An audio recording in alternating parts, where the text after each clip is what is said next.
तुझने बंदे सवे सगल दुलहरे सिद्धि से सामी रणवंताणं नमो सिताणं नमो आयर्याणं नमो वत्सायाणं नमो वेशभूषाणं। अंतर्तीत सिद्ध परमेष्ठी भगवान की वर्तमान शासनायक मुन्नायक भगवान श्री वर्तमान स्वामी की परम पूज्य आचार्य भगवान 115 स्वामी की परम पूज्य दीक्षा शिक्षा प्रदाता आचार्य भगवान गुरु शिक्षक विशुद्ध सागर जी महाराज की सिद्धांत शास्त्र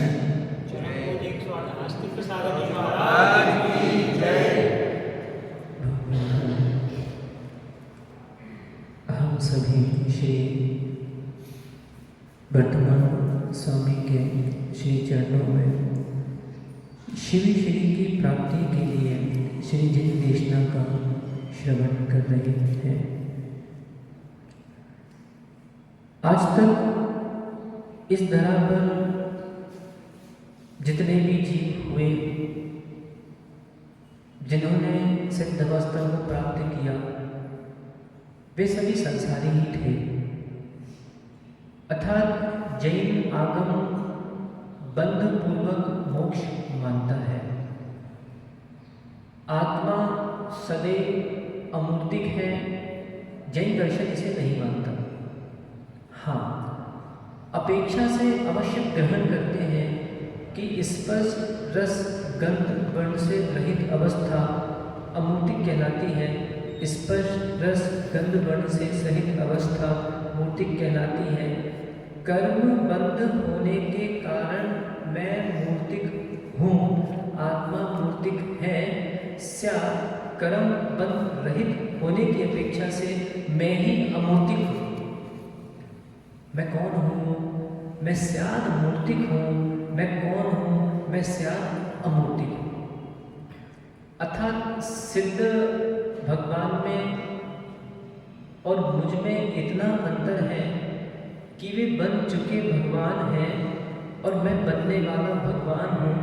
उन्होंने भगवत्ता को प्राप्त कर लिया है और मैं मोक्ष मार्ग में भी चल रहा हूँ।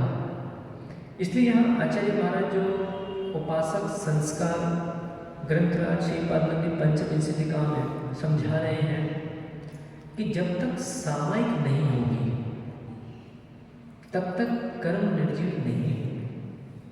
देखें, अरहंत भगवान को भी, वे तो कितने बड़े, हम तो उनके सामने कुछ भी नहीं, चरणों की धूल भी नहीं है। अरहंत भगवान को भी समोशन विघटित करने के बाद बैठना पड़ा, और जो जितना करेगा उसको उतना कर्म का बंध होगा, और जो जितना करना छोड़ देगा। वास्तविक साधना तो वही है, हाथ पे हाथ रख के आंख बंद करके बैठ गए, सामायिक करो। ठीक है, हम समझ रहे हैं गृहस्थों के पास समय रहता है पर वो कहीं और उपयोग में लगाता है। हम ये नहीं कहेंगे कि समय नहीं रहता।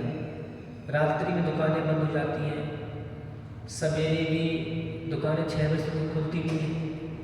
कोई कोरोना काल तो चल नहीं रहा कि सुबह 4 बजे उठ के रास्ते बेचो, कोई कोरोना काल तो चल नहीं रहा कि सुबह से उठ के जाके अनाज वनाज दूसरे घरों में बेचो। समय बहुत है पर समझ नहीं है, समय बहुत है पर समझ नहीं है। एक छोटा सा अक्षर से याद करो, समय बर्बाद मत कर, बोलो ना, समय बर्बाद कर देंगे, बोलो अच्छे से, समय बर्बाद मत कर, समय बर्बाद कर देंगे। इसको लिखते ना आशीष भाई, प्रोफेसर साहब, जितने भी स्कूल के ब्लैक बोर्ड है ना, जहाँ बच्चे पढ़ते हैं, उस ब्लैक बोर्ड के ऊपर लाल रंग की पट्टी जो भी जिससे भी है वही लिखवा दो बिल्कुल पेंट से, समय बर्बाद मत कर, समय बर्बाद कर देगा। ताकि जब बच्चा पढ़े और अध्यापक उसको पढ़ा रहा है और कहीं उसका ध्यान यहाँ पर भटके तो उसको सीधा बोर्ड पे दृष्टि जाए, समय बर्बाद मत कर, समय बर्बाद कर देगा, वो अपने स्थिर में वापस उपयोग में आ गया। तो आचार्य महाराज कह रहे हैं कि समय की थोड़ी सी साधना बढ़ाई जाए, क्योंकि देखिए ये आप ध्यान रखना, ये ग्रंथ साधुओं का नहीं, इसमें क्या लिखा है, उपासक संस्कार। इस अध्याय का नाम आचार्य ब्रह्मज्ञ जी ने क्या दिया है, उपासक संस्कार। बहुत अद्भुत ग्रंथ है, 25-26 अध्याय। इस ग्रंथ में जब एकत्व सप्तति अधिकार आचार्य महाराज कह रहे, इसकी कटनी में भी वाचना हुई थी, उसमें उत्कृष्ट व्याख्या मुनियों के लिए करते हैं आत्म भावना की व्याख्या। यहाँ उपासक संस्कार में श्रावक की व्याख्या कर रहे हैं। तो ये बात तो बिल्कुल मन से निकाल देना कि सामायिक करना मात्र साधु का काम है, ये बिल्कुल मन से निकाल देना, क्योंकि यहाँ अपन भेद ना करें। भेद दृष्टि रहेगी तो कभी जीवन में उत्थान होगा ही नहीं कि हम श्रावक आप साधु, हम श्रावक आप साधु। इसके साथ साथ क्या रखना पड़ेगा, मैं भी जीव और महाराज भी जीव। क्या कहना पड़ेगा कि श्रावक भी जीव है, मुनिराज भी जीव है, और जीवों को पुरुषार्थ करना है सिद्धत्व की प्राप्ति का। अब चाहे कपड़ा पहन के करो, चाहे कपड़े उतार के करो।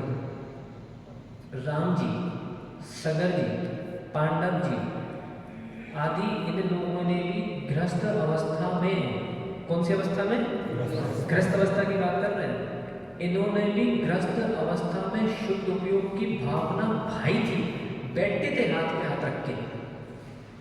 ये तो अच्छा बताओ, एक ऐसे मुनि का नाम बताओ जिसको दीक्षा के बाद 48 मिनट के अंदर केवल ज्ञान हो गया। भरत जी, भरत केवली, कैसे हो गया, कैसे संभव है? मतलब उन्होंने साधु बनने के तुरंत 48 मिनट में सारे कर्म कर गए, कैसे संभव है? ये गृहस्थ अवस्था में साधक थे। मान लीजिए किसी ने 1000 वर्ष का कर्म बांध के वो संजीवनी नगर में पैदा हो गया,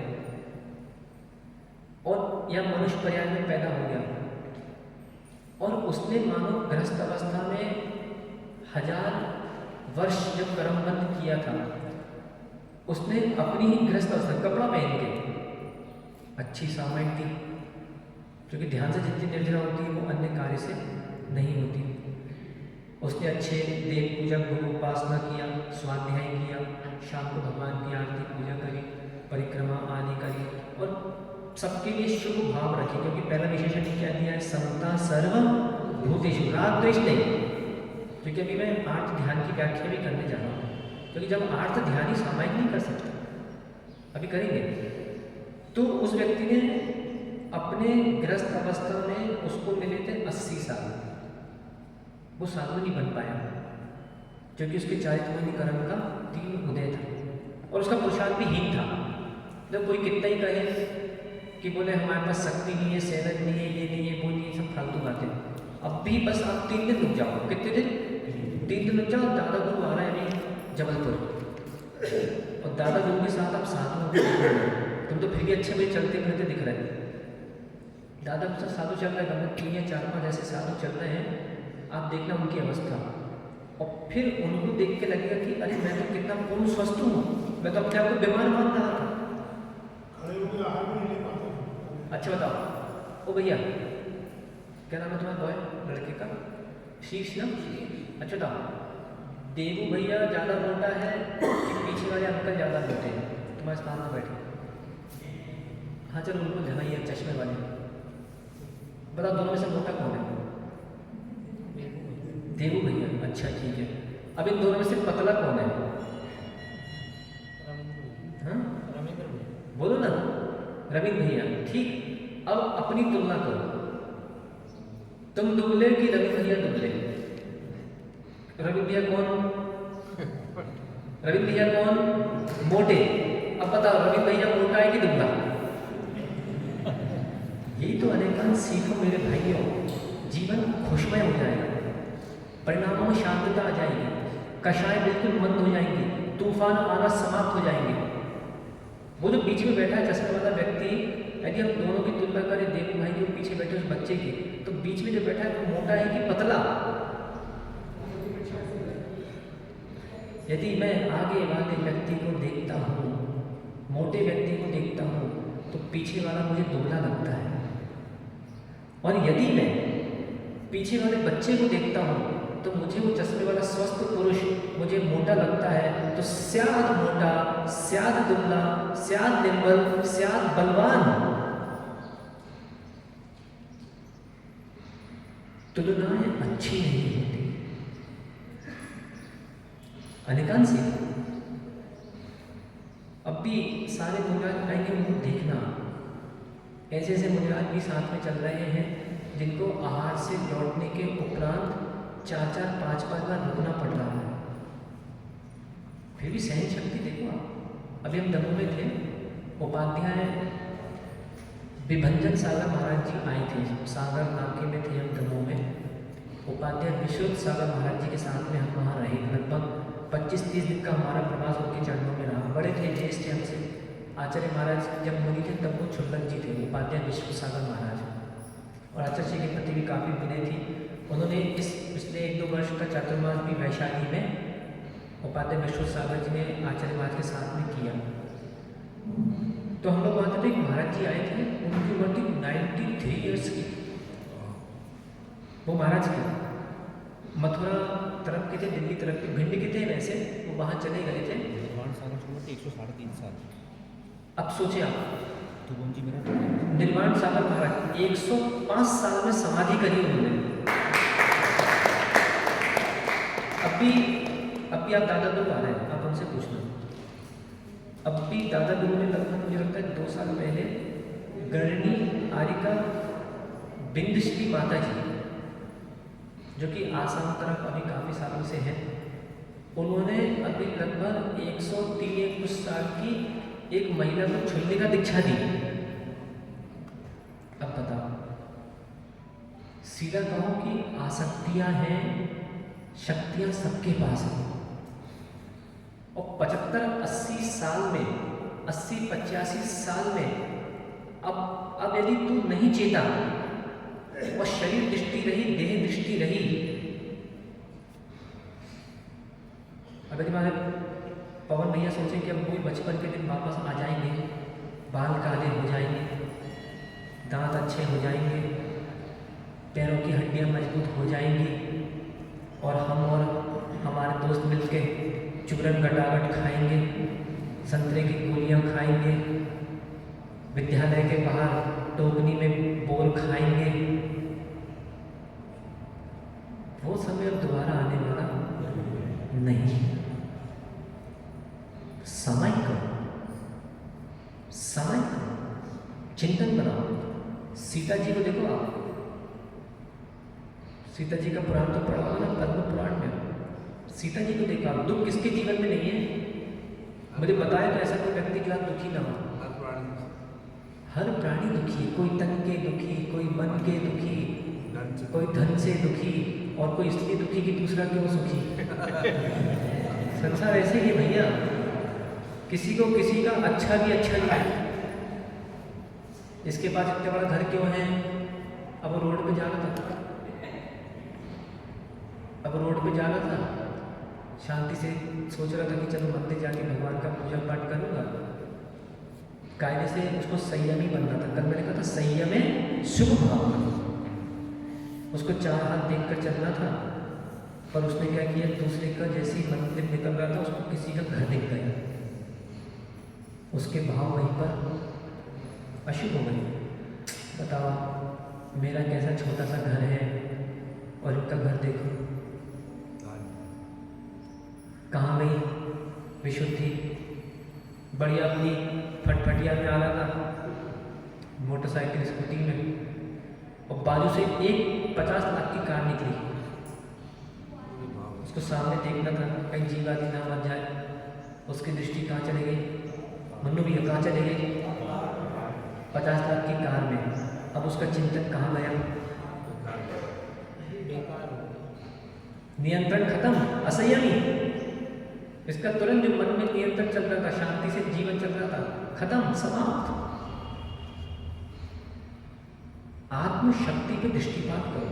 जितनी माताएं हैं, यदि कभी किसी दूसरी महिला को देखकर ईर्ष्याएं आ रही हैं, देखो बैठो वहाँ पे दादी क्या कर रही है, प्रवचन चल रहा है, हल्ला करोगे तो कैसे चलेगा? और तुम पूजा करो, फुटबॉल खेले तो कैसा लगेगा? बैठ जाओ, बैठो बैठो। हाँ, घर से ले आया करो जल थोड़ा सा। ध्यान दें, सबका अपना अपना समय है। कहाँ थे आप? कहाँ थे आप? कि एक महिला यदि उसको दूसरी महिला को देखकर ईर्ष्या भाव आ रहा है, आता ही है, आएगा ही। ये इतनी सुंदर क्यों, इसकी साड़ी इतनी महंगी क्यों, इसका घर इतना फला फूला क्यों? एक पुरुष को दूसरे पुरुष को देखकर ईर्ष्या भाव आएगी ही। इसका इतना अच्छा व्यापार क्यों? बताओ, ये सीए बन गए, ये डॉक्टर बन गए, हम गोली बिस्किट बेच रहे हैं। इस सारे के सारे भावों का कोई अंत नहीं है, आएंगे। उस समय चिंतन करना पड़ेगा कि ठीक है, ये मैं क्या देख रहा हूँ, पर्याय दृष्टि। यदि दृढ़ दृष्टि से देखें, एक क्षण में यदि इसके अंतरंग में झांक कर देखूं, अनेकांत लगाऊं, तो ये भी जीव, मैं भी जीव, इसमें भी अनंत चतुष्टय विराजमान है, मेरे में भी अनंत चतुष्टय विराजमान है, हम दोनों एक ही तो हैं। ये तो पर्याय दृष्टि है। तुम चाचा, तुम मामा, तुम भैया, तुम बहना, तुम पिता, तुम माँ, तुम भाई, तुम बहन। तो अनेकांत का चिंतन करने से भावों में सरलता आती है, सामायिक अच्छी होती है। अनेकांत का चिंतन नहीं करेंगे तो ना सामायिक अच्छी होगी, और सामायिक अच्छी नहीं होगी तो कर्म बंद होता चला जाएगा। इसलिए घर में जो बहुत सारे जो लोग रहते हैं, उन लोगों के लिए 3 विशेषण अपने जीवन में उतारना बहुत आवश्यक है। यदि मैं संक्षिप्त में सीता जी की चर्चा करूँ आपसे, जब सीता जी को रावण उठा के ले गया था, तो जब वो वहाँ से लौटी थी, राम जी के साथ शांति से जीवन यापन कर रही थी, तो कुछ लोग अपवाद हो गया। तो राम जी ने क्या किया, अपने मंत्री को बुलाया, कितांत वर्ग को, कि भैया इनको ले जाके आप जंगल में छोड़ा। कुछ नहीं, तीर्थ यात्रा के बहाने वो सीता जी को जंगल की ओर ले जाता है, और वहाँ पे उसने क्या किया, सीता जी को एक स्थान पे कहा कि राजा जी का आदेश है कि आपको यहीं पे विश्राम लेना है और मैं जा रहा हूँ। तो सीता जी एक क्षण के लिए तो आंखों में आंसू आ गए। उसकी आंखों के आंसू देखकर कितांत वर्ग के आंखों में आंसू आ गए।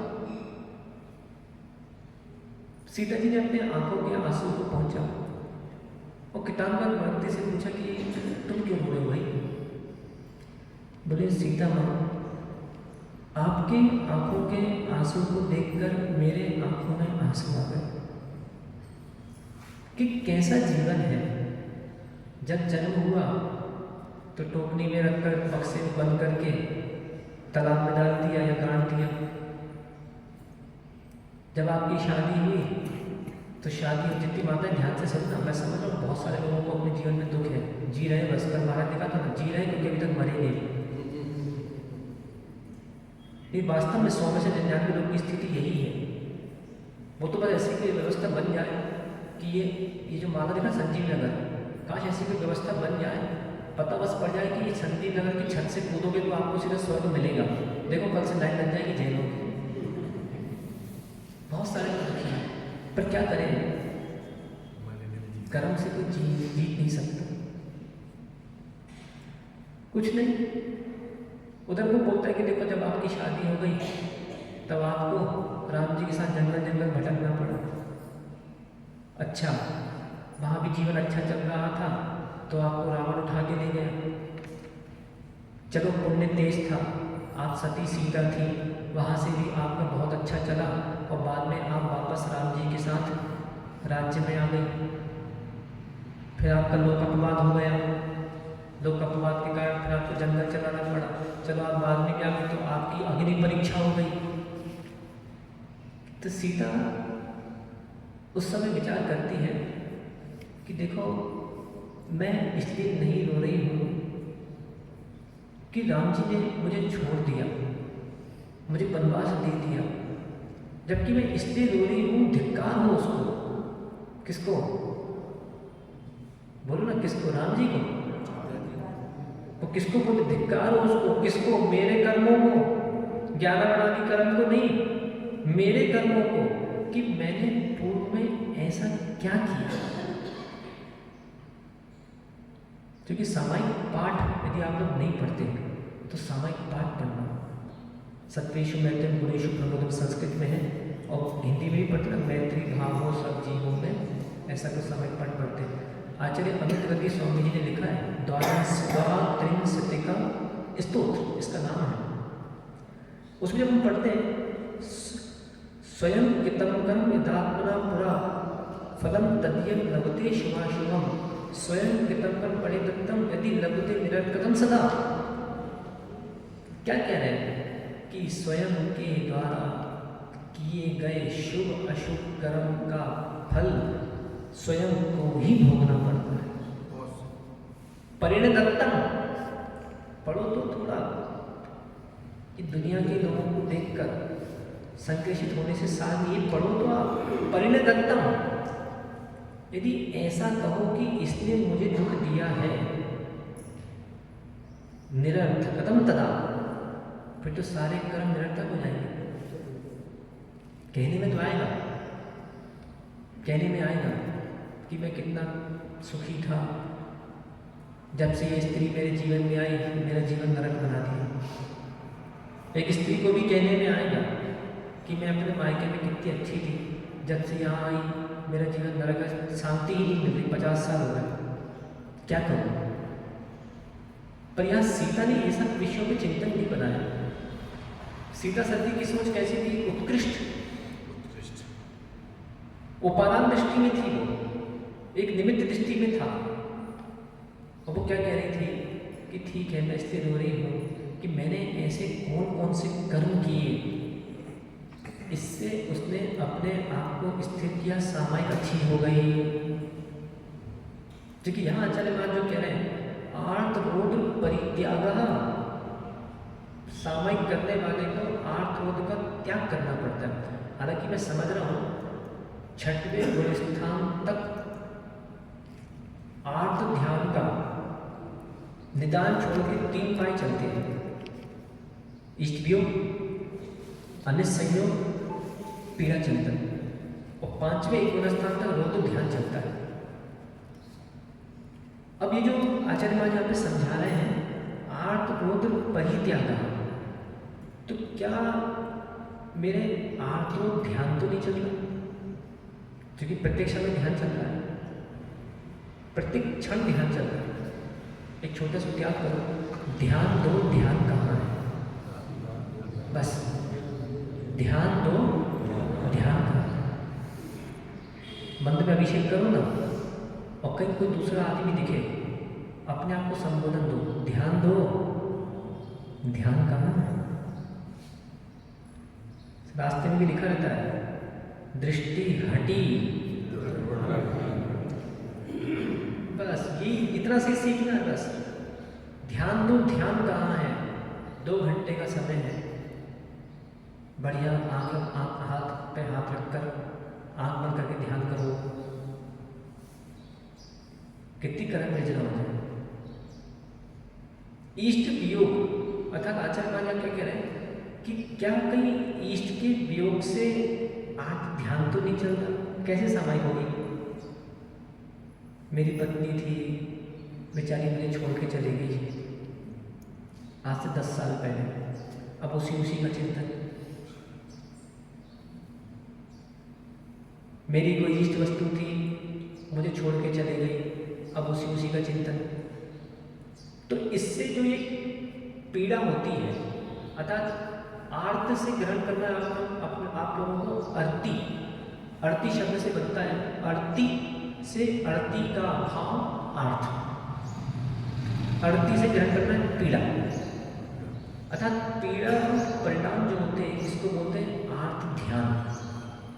अब ऐसे मानो किसी के पास मोबाइल है, उसके पास मानो 20-50 लाख का मोबाइल है, 1000 का मोबाइल है, और वो घूम जाए।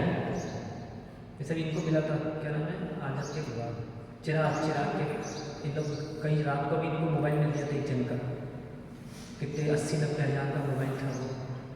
तो वो बेचारा, उसका फ़ोन आया तो वो कितना रो रहा था। तो कोई इष्ट वस्तु यदि छूट जाए, पृथक हो जाए, और फिर देखो कैसा लगता है। तो जब वो मन में भाव आता है तो ये चिंतन बनाओ कि ये मैं क्या कर रहा हूँ, आर्त ध्यान चल रहा है, मंदिर पे भी बैठे हैं, माला चल रही है, पर कोई इष्ट का वियोग हो गया, उसमें चिल्लीन होगा। देखो, या तो सीधी बात है, कहीं नदी, तालाब में, पहाड़ों में जाकर आप रहो, यहाँ से 1000 किलोमीटर दूर जहाँ जाना। और यदि आप सामूहिक मंदिरों में, सोसाइटियों में, यहाँ वहाँ आसपास रहोगे तो आपको कहीं ना कहीं संक्लिष्टता होगी ही होगी। वस्तु को पृथक नहीं कर सकते, वस्तु को संभाल नहीं सकते, क्योंकि वस्तु किसकी है, पराई है, पर भाव तो मेरे हैं। सामयिक करो, चिंतन करो। वस्तु को संभाल नहीं सकते, पर भावों को तो संभाल सकते हैं। पार्षद भगवान पर उपसर्ग किया, उन्होंने किसको संभाला? सुकौशल मुनि पर उपसर्ग हुआ, उन्होंने किसको संभाला? सुकुमार मुनि को शालिनी खा रही है, किसको संभाला? 5 पांडवों के ऊपर सोने के आभूषण पहनाए जा रहे हैं, किसको संभाला? उधर गजकुमार मुनि पर सिगड़ी रख दी गई, किसको संभाला? ये पुराणों का चिंतन पूरा जीवन बदल देता है। मैं समझ रहा हूँ इतना आसान नहीं, सुनने में बहुत अच्छा लगता है, बहुत शांति का वेदन होता है, पर मैं समझ रहा हूँ इतना आसान नहीं है। परंतु इन लोगों ने उसको आसान बनाया। ये जो महापुरुष हुए, इन लोगों ने अभ्यास करते करते करते करते उस चीज़ को आसान बना लिया। और ये तो सुकुमार स्वामी देखो, एक क्षण पहले तो वो सोफे में तिड़ चुभ रहा था, और कुछ समय बाद श्यामली खाने में कुछ नहीं हो रहा। ऐसा कैसे हो गया? जब भूख लगती है तो घर के जो घी के गुलाब जामुन बनते हैं, उसकी सुगंध बहुत तेज आती है। और जब पेट भरा होता है तो तुम कचू बनाओ, हमें क्या करने, हमें कोई मतलब नहीं। ऐसे ही रात को, और अपन कल इसके बारे में चिंतन करेंगे, क्योंकि बहुत गहनतम विषय है कि 24 घंटे में मेरा ध्यान कौन सा चल रहा है। और वास्तव में आर्त ध्यान को त्रियंच गति का कारण कहा है, और रौद्र ध्यान को नरक गति का कारण कहा है।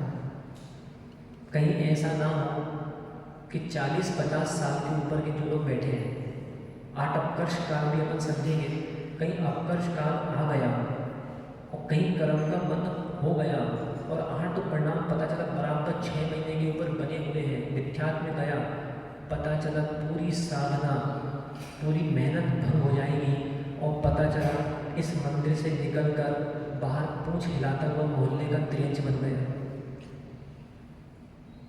और चिंता नहीं करता। हम तो देखो पूरा बचाने का प्रयास करेंगे आपको, और कल इष्ट वियोग, अनिष्ट संयोग आदि ध्यान का चिंतन करेंगे कि ये वास्तव में और कैसे हम अपने आप को संभालें कि हमारा वास्तव में धर्म ध्यान ही चलता रहे। और जिन्होंने अपने आत्म ध्यान को छोड़ा, वे अवश्य सामायिक में लीन हो गए, और उन्होंने कर्म विजय कर निर्वाण को प्राप्त कर लिया। रक्षा करो, रक्षा करो, जीव की रक्षा करो, रक्षा करो, रक्षा करो, जीव की रक्षा करो, रक्षा करो, रक्षा करो, जीव की रक्षा करो। यदि नहीं की रक्षा जीव की तो चलती रहेगी दुकान का, अजीब की भगवान श्री